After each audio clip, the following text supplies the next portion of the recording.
Hello friends, welcome to my channel. कैसे हैं आप सब? आई होप आप सब स्वस्थ और मस्त होंगे।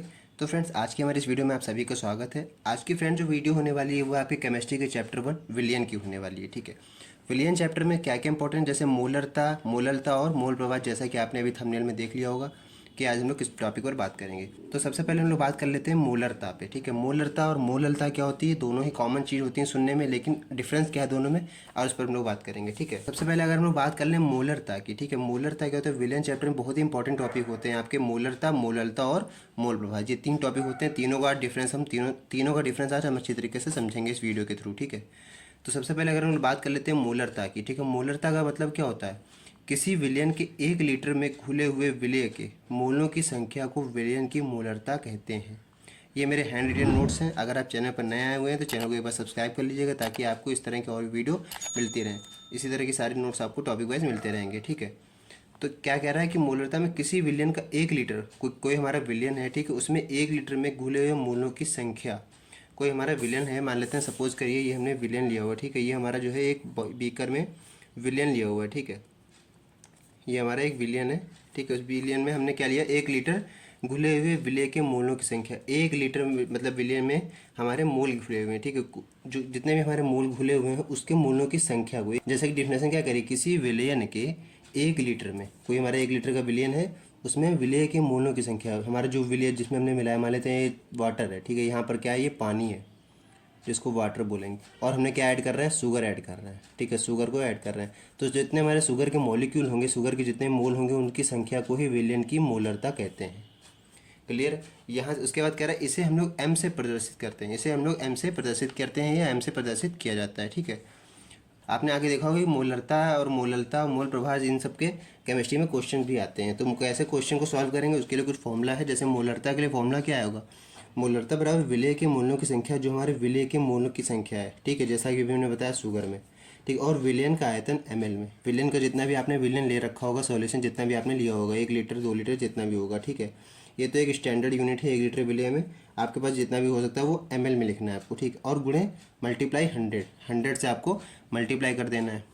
अगर स्टैंडर्ड फॉर्म में इसका फॉर्मूला देखें तो क्या बनेगा? m इक्वल टू डब्लू, ये w अपॉन स्मॉल m गुणे v यानी कि आयतन की बात हो रही है ml में। ठीक है, और गुणे 100। जहाँ पर क्या लिखा है? जहाँ पर स्मॉल w, ये ऊपर स्मॉल w लिखा है। स्मॉल w का मतलब क्या है? विलय का भार। ठीक है, विलय का जो भार है हमारा। कैपिटल M क्या है? मोलरता, जिसको हम लोग डिफिनेशन पढ़ रहे हैं। और ये v मतलब v, और v का मतलब क्या है? विलियन का आयतन। विलियन का जो वॉल्यूम है हमारा, आयतन है। v फॉर वॉल्यूम होता है। ठीक है, आयतन हमारे किस में होगा? ml में होगा। और स्मॉल m क्या है? विलय का अणु भार। जो हमारा विलय जो हमने घोला है उसका हमें अणु भार बताना है। ठीक है, तो ये हमारा मोलरता हो गया छोटी सी डिफिनेशन के थ्रू। अब हम लोग, तो हमारी मोलरता हो गई।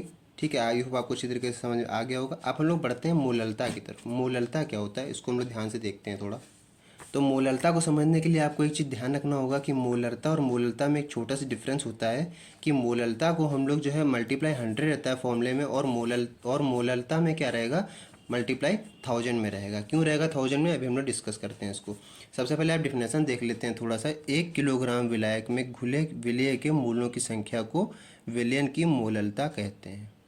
1 किलोग्राम, यहाँ पर 1 लीटर था, लिक्विड फॉर्म में रहेगा। यहाँ मोललता में 1 किलोग्राम विलायक में, हमारा जो विलायक रहेगा 1 किलोग्राम, ठीक है, उसमें घुले हुए विलय के मोलों की संख्या को विलयन की मोललता कहते हैं। यहाँ वाटर की जगह आप कुछ भी ले सकते हैं सोल्यूबल, और शुगर की जगह आप जैसे डस्ट वगैरह भी ले सकते हैं। ठीक है, तो विलय मोलों की संख्या को विलयन की मोललता कहते हैं।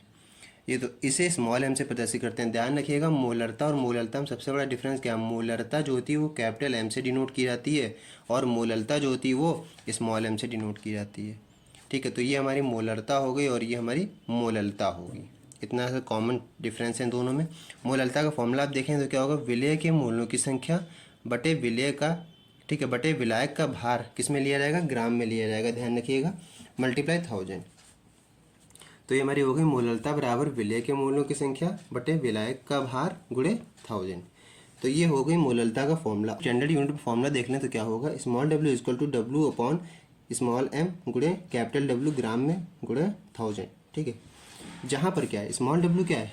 विलय का भार है।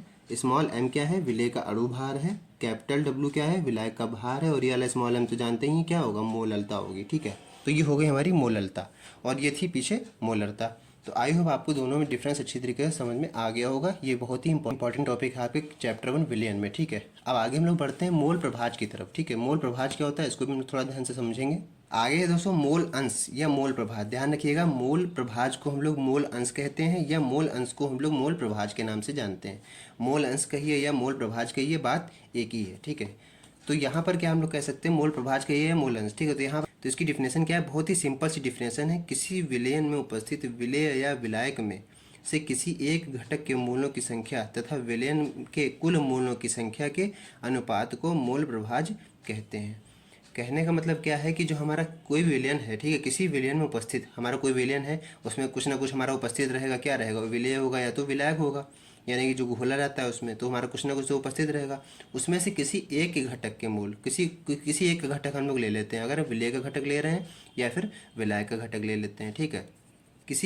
ठीक है, तो में से किसी एक घटक के मूलों की संख्या तथा विलयन में कुल मूलों की संख्या के अनुपात को, ठीक है, इन लोगों की विलेय या विलायक की में से किसी एक के मूलों की संख्या लेंगे और उसके बाद उसके बाद क्या कह रहा है कि विलियन की कुल मूलों की संख्या ली जाएगी। पहले इन लोगों की संख्या ले लेते हैं मूल की, फिर टोटल जो हमारा विलियन है सॉल्यूशन उसकी मूलों की संख्या के अनुपात को ही हम लोग मोल प्रभाज कहते हैं। इसे मूल अंश भी कहते हैं, ठीक है। यहाँ पर देखिए नोट करके लिखा हुआ, इसे मूल अंश भी कहते हैं।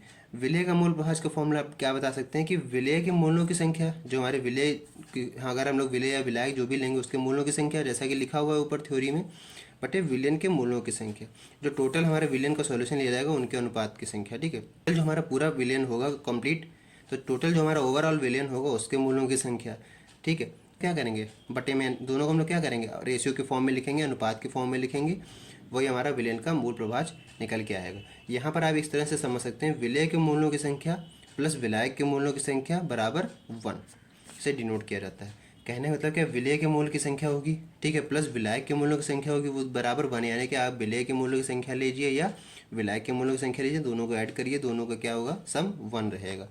तो फ्रेंड्स ये था हमारा मोल अंश या मोल प्रभाज। तो आई होप आपको आज की इस वीडियो में सारे टॉपिक क्लियर हो चुके होंगे, मोलरता और क्या होता है मोल प्रभाज, ठीक है। फ्रेंड्स आज की जो हमारी इस वीडियो में इंपॉर्टेंट टॉपिक थे वो थे मोलरता और मोल प्रभाज या फिर मोल अंश भी आप कह सकते हैं।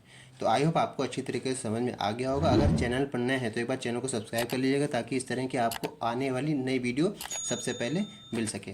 फ्रेंड्स बस आज की वीडियो में इतना ही, मिलते हैं नेक्स्ट वीडियो में, तब तक के लिए जय हिंद।